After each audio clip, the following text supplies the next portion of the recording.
Welcome to the Fireside Chronicles. Today is January 15th, 2021. And this year's off to I guess we'd say it's off to a start. I don't think we can say much other than that at this moment in time. I'm your favorite suburban bourbon dad, Jason. We got Burks behind the camera.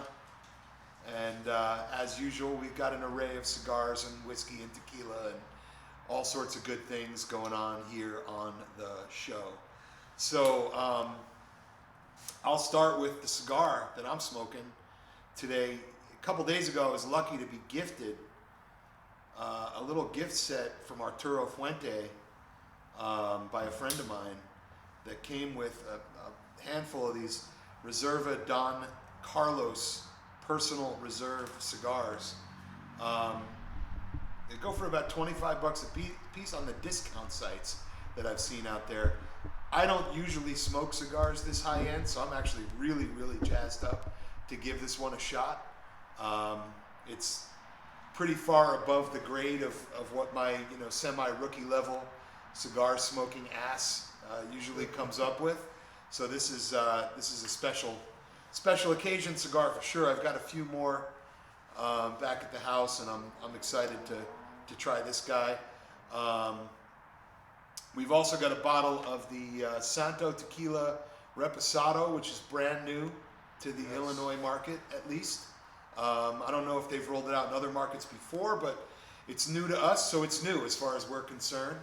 And also new to the Illinois market, although it was released before Christmas in a lot of places in the U.S., is this apparently fantastic Woodford Reserve Masters Collection, very fine rare whiskey, which has got some interesting story behind it. In the bottle is 17-year-old Woodford Reserve whiskey, blended with some other stuff, no question. There is some younger bourbon in there. But this 17-year-old that does live inside this bottle, inside this blend, is the oldest expression that Woodford has ever released. Their master distiller, a guy named Chris Morris, very well known in the industry. He started in 2003, I think it was, although I'm not 100% sure that the years exactly match up. But inside this bottle is the first batch, some of the first batch of Woodford that he ever distilled. Wow. Which is pretty amazing and a really great chance to sample what none of us know, which is what does a lot more time in the barrel do to Woodford Reserve. If you're a Woodford fan, it's sure to be amazing. If you're not, I'm also sure it's going to be amazing. So I'm going to start out with a pour. I've had it open for a minute because I do like to let my bourbons breathe a bit before they go from the bottle to the glass. And what about you? What do you got over there in the cigar side of things, Mr. Burks? So I have the Nording 50th anniversary by Rocky Patal. I'm pairing that with the Santo Reposado. And so far, I mean, it's absolutely an amazing pairing. I am, as you guys may know, through my Table Bottle Tuesdays and other shows that I produce and just my posts from IG and everything, I usually only drink añejos and extra añejos, but this Reposado, it is absolutely delicious. It is better than some añejos that I've had, especially some that are in the $100, $150 price range. This Reposado is much better. So I'm happy to have, be one of the first ones out to have this and to try this expression and bring it to you guys, talk about it with you guys. So extremely fortunate with that. I want to thank Santo Spirits, Guy Ferrari and Sammy. Yep. That's the thing to remind everybody of, that company is, or at least that spirit is put together by the Red Rocker, Sammy Hagar and Guy Fieri, and it's a great little collaboration between those two guys who both have their own other shit going on, and it's cool to just see them trying to branch out. Now, I haven't tasted that one yet, but I am so eager to give this Woodford a shot. It's a low proof, it's 90.4, and for a bourbon these days, as many of you know, That's pretty low.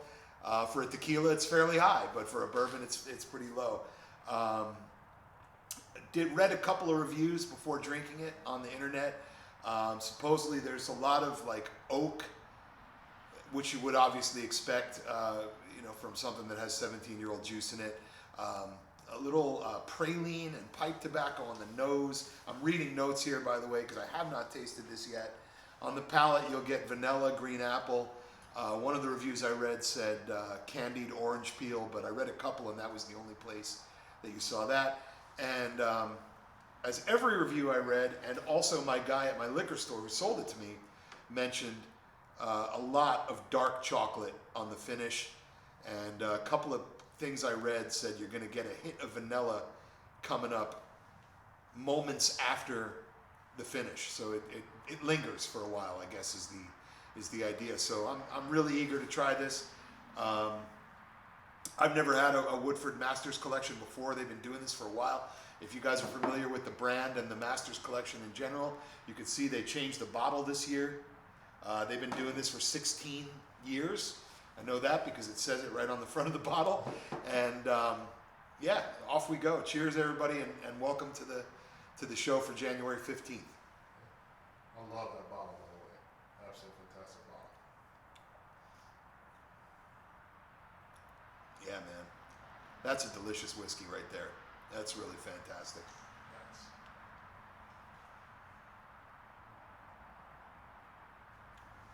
Get that chocolate on the back end for sure. I love the mouthfeel of it. It's got a real oily and creaminess to it that, if you're a bourbon fan and you really, spend a lot of time drinking bourbons, mouthfeel is a big piece of the puzzle for everybody. It's got enough warmth going down that you do feel a little bit of what they call the old Kentucky hug. And, they talk about that as it kind of warms you, but it's not like overwhelming, burning, like you're drinking, a shot of Jack at the bar or something. Right. It's just a warmth that kind of passes over you. The Kentucky hug. And yeah, I can say that it goes great with this cigar. The cigar, by the way, is fantastic. You can tell that it's a really supreme quality. It's really tightly, rolled. It feels really firm. It's solid. It's a good draw to it. Not overwhelming. The air's not passing through it at an alarming, kind of ridiculous rate. Generally, just when you smoke a cigar of this quality, you can absolutely tell what you're smoking is on the next level of what, especially a guy like me, what you'd normally see. Because I'm normally a mix and match cigar guy. I like to try lots of them. Yeah. Whatever I have in the house, whatever's on sale, whatever's, as long as I read the reviews, as long as it's not like, stay the fuck away from that. Right. I'm normally down to try almost anything. And there's, definitely a handful that I've really not liked at all. And this falls into the supreme category. I've got, I think, 6 more of these at home. It's going to be hard to not go through these, really quickly. That's a really great smoke. Well, we can pretty much guarantee you'll go through another one tomorrow for Saturday Night Football. Yeah, yeah. And we've got some big games this weekend. I mean, we can dive right into that. Do you want to mention these guys before we transition? I did a written review on Villaloba's Tequila Añejo. This is absolutely a fantastic tequila. Strong caramel, nice fruit flavors in there. I just describe it like that because I want the average tequila drinker to be able to say, okay, I know what he means by this. It has stronger pepper on the back end than other añejos, but the fruit and the caramel and sweetness of it makes a well-balanced tequila. What I paired it with was more of a bolder, peppery cigar that was able to calm down that pepper and really highlight the fruit flavors, the sweetness of the tequila. So it's absolutely fantastic. The stick that I paired it with was a CAO season. You guys can read that, read the review of that pairing on tequilala27.com, our website, and also at our Instagram. The Tequila Lovers Anonymous Instagram is tequila_lovers_anonymous. That I have that been reviewing there as well. Nice. And then of course, Johnny Walker Blue Label. I mean, that goes without saying on how fantastic that is. It's the only scotch that I would drink. Actually was my buddy Eric's birthday last night. So I know that he loves Blue Label, so I brought that out for him, for us to have a pour of that, to toast him his 35th birthday. So happy birthday to him. Happy birthday, E. Yeah. And I had it still in my car, so I wanted to bring it out and put it on the table for the film because, hey, who doesn't want to, see about Blue Label? And we haven't put a lot of scotch on the table at this, maybe ever, at these hangs. It doesn't happen very often.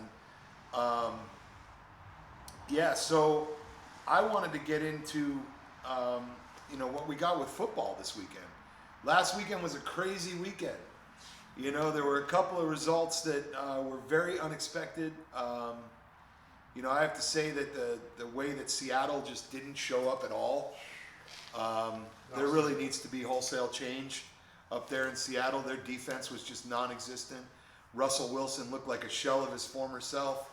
And then, of course, you can't really talk through that weekend without talking about Cleveland and Pittsburgh. 28-0 in the first quarter. I don't think anybody saw that coming. Now, Cleveland had been hit hard with COVID. Their coach wasn't on the sidelines. Multiple players were out. And they came out and just made a goddamn statement. And it was really impressive. I have a lot of friends that are Steeler fans and also a lot of friends that are Browns fans. But I don't think anyone was as surprised last weekend at all as any Pittsburgh fan was. That was just ridiculous. Yeah. Just ridiculous. And then moving on tomorrow, we got two huge games tomorrow that I think could go either way.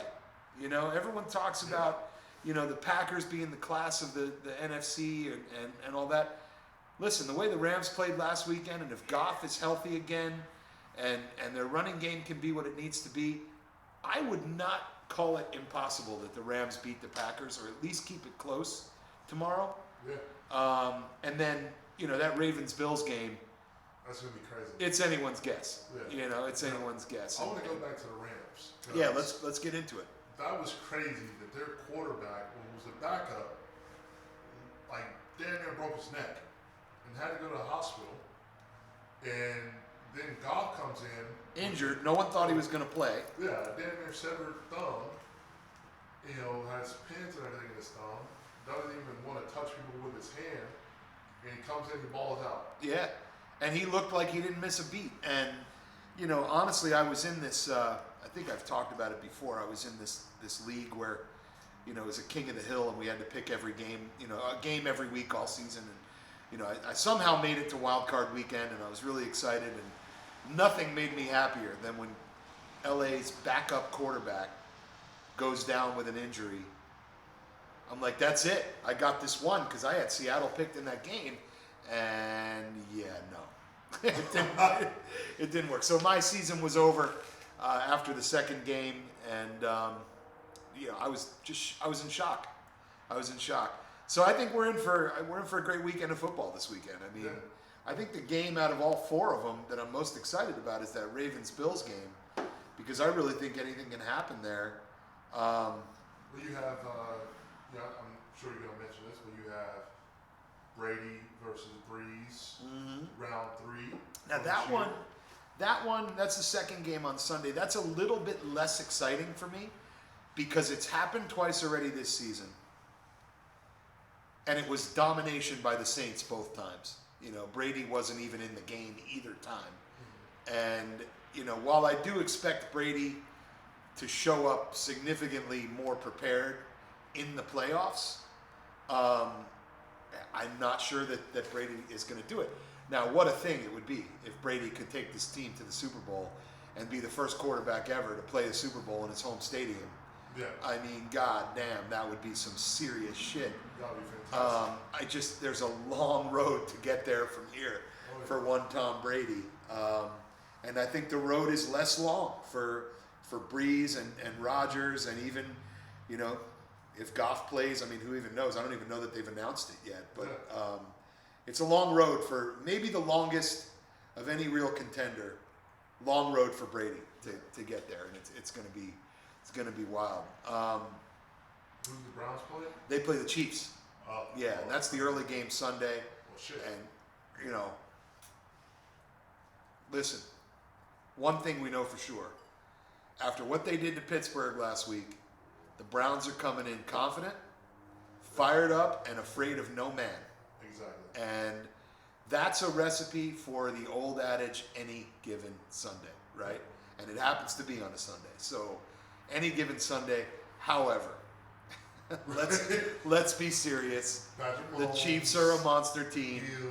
You know, you got Kelsey, you got Hill, you got they're healthy.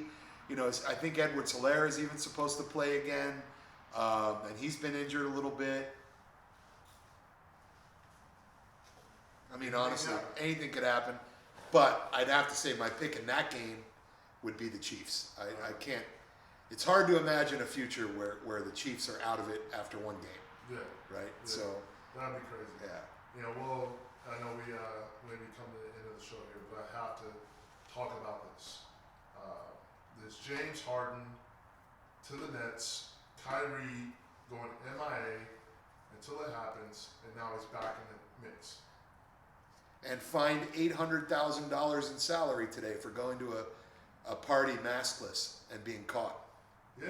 Yeah. That's So a lot of fucking money. Actually, it was $150,000 fine and will lose $800 in salary because of the suspension. Is what I believe is the case. That guy, you know, that trade is crazy to me, and I don't even know basketball, right?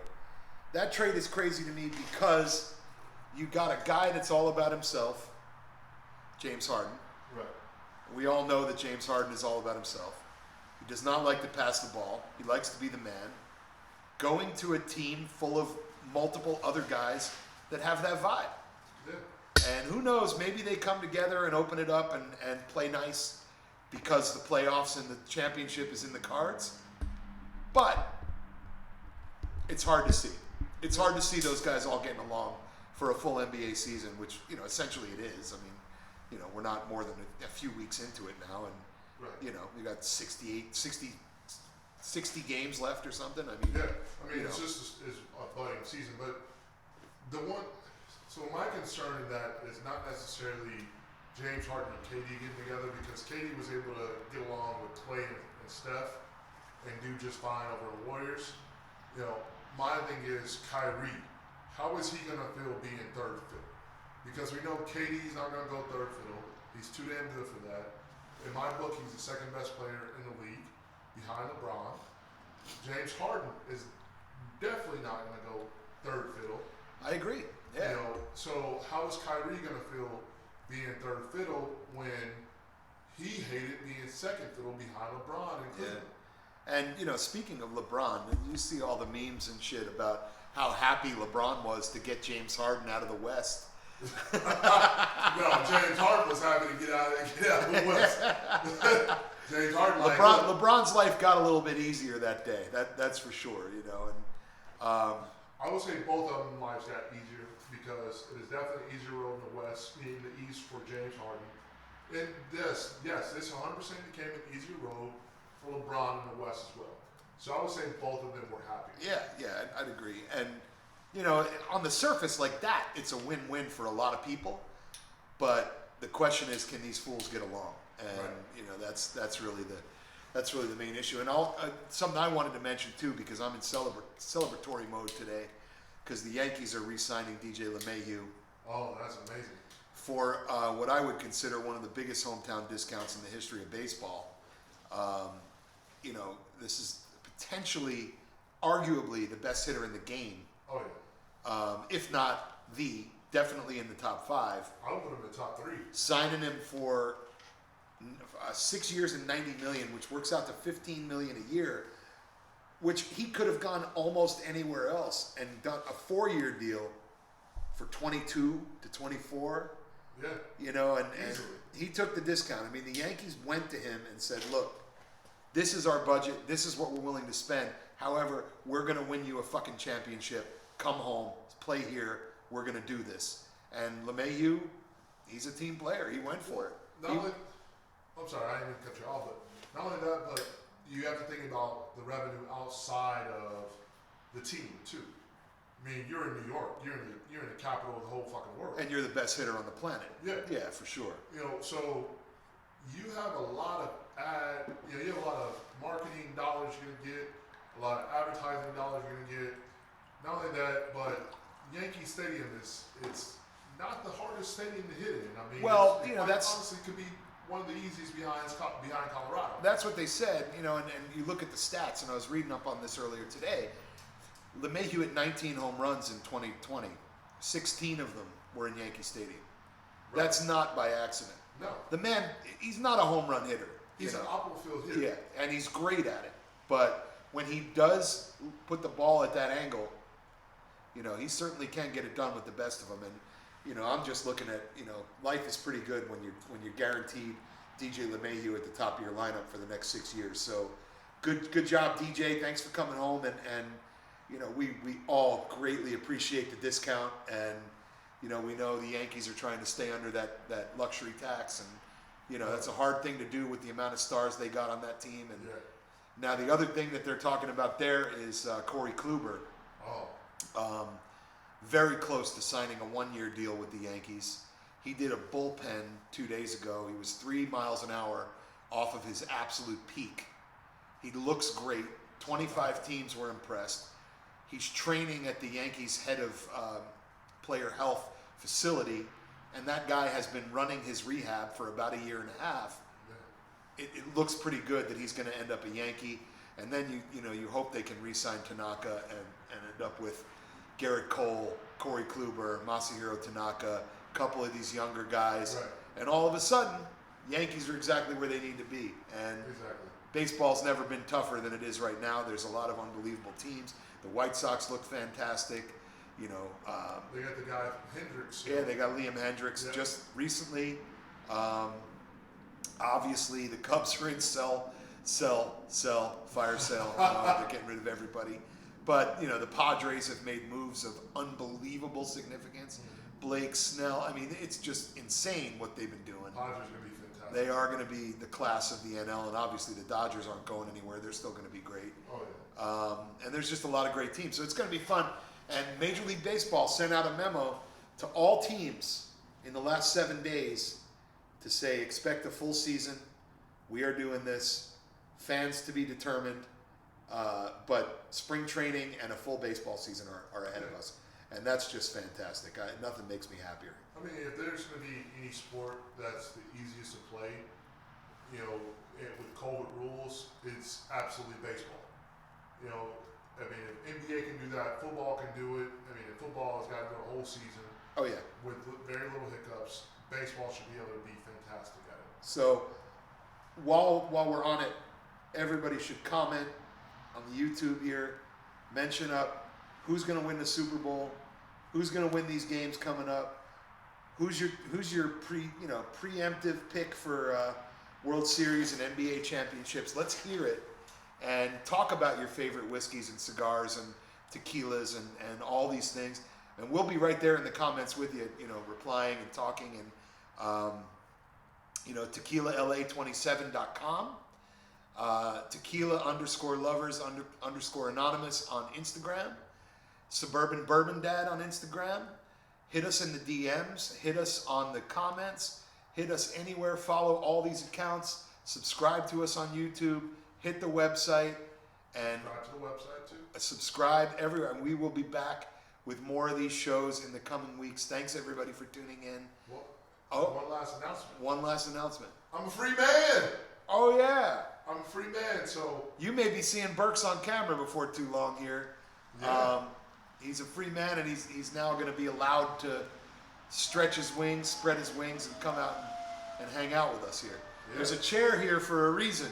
Yeah, so expect more of that. Expect a lot more content now, especially on the website. Also, we have the apparel line launched. We have a couple things up on that right now. You can get to the apparel from the website, tequilala27.com, and we're bringing out a lot more. We're working on, we're going to try to have a full catalog of that, so definitely go and buy the merch to show your love for us. And just, there's going to be some cool designs. So, yeah. You're going to love it anyway. Yeah, and just, that content on that website is going to explode in the coming weeks. Whiskey reviews. We're going to be talking about cigars and tequila and all these things. And also, never hesitate in the DMs or on the comments or anywhere. If there's a brand of tequila, whiskey, a cigar you want us to seek out and talk about on the show, we're here for you guys. So you let us know if there's something that you're dying. Now listen, I'm not gonna go spend $2,000 on a bottle of Pappy 23 and open it because 15 people mentioned in the DMs they want to see it. Let's be reasonable, folks. Right. However, if there is something reasonable that you want us to pour, to talk about, to review on the website, any of that stuff, we're here for you guys. So cheers, everybody, and we'll be back next week and beyond.